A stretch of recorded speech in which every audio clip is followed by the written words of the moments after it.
dealing with the real Redwoods, which we were, because we had all the actors shooting all the plates, in a lot of ways made it, it's always easier to do it because we could visualize 99% of the shot. All you had to do was like just visualize where the walker was going to be and what its behavior was going to be in the shot.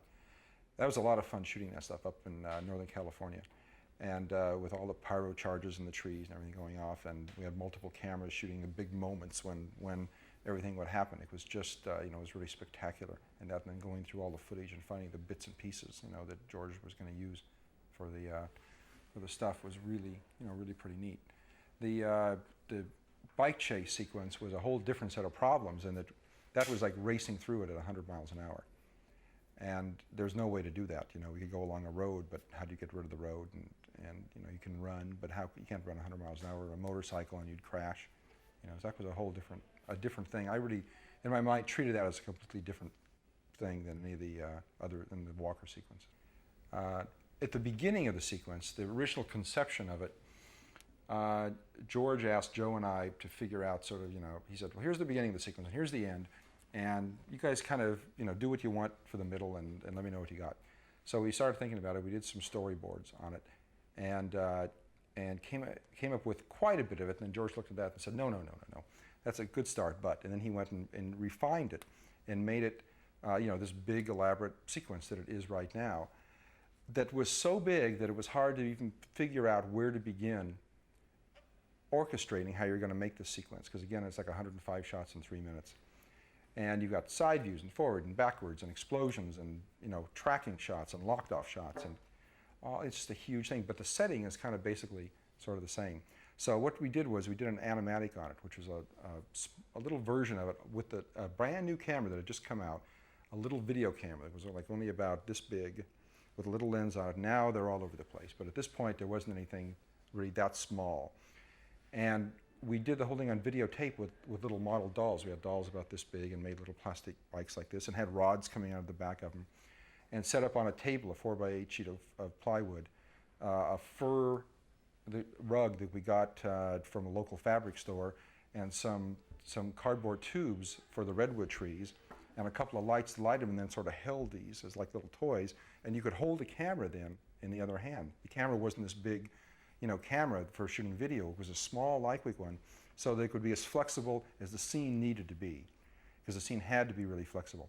And we did, over a period of like 2 or 3 days, we did an animatic, which is essentially the film. And you can compare it to what's in the film, and they look, almost exactly the same.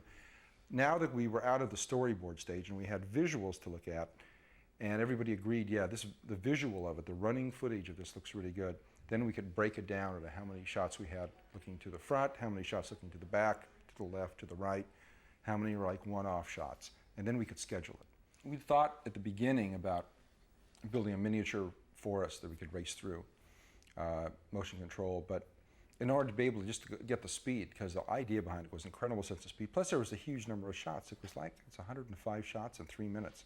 There's some incredible amount of work in that little self-contained sequence.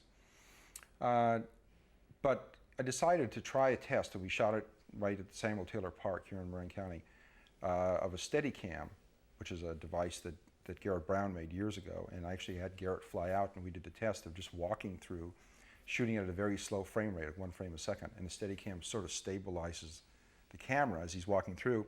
And then he has to kind of think very slowly about what a pan to the right, or like racing around a corner would be, and very slowly navigate the Steadicam around like this corner. So you don't move quickly like you're driving a car. You kind of look ahead 300 feet, and now you begin this slow embankment as you're walking toward that very slow. And when you project it at normal speed, it's got this incredible sense of speed. So we started, so once we had the technology worked out as to how to do the backgrounds, then the whole sequence got a lot simpler. And we didn't have to focus our attention on building these big models. We built small models probably about this long, for the sort of medium shots and longer shots of the guys on the bikes. And we shot those on motion control, but at a very slow camera speed, with our first sort of experiments we got into in rod puppets that we literally later in the show used a lot more in the Rancor sequence. And which means you can sort of grab a rod coming out of Luke's back and out of his helmet and moving again very slowly as the camera is shooting 1 frame a second. You can get some good choreography of the characters, making them look like they're on bikes, because their hands are sort of attached, their rear ends are attached, their legs are attached, but all these joints, if they're free and flexible, can move around. They look like they're sort of moving around there.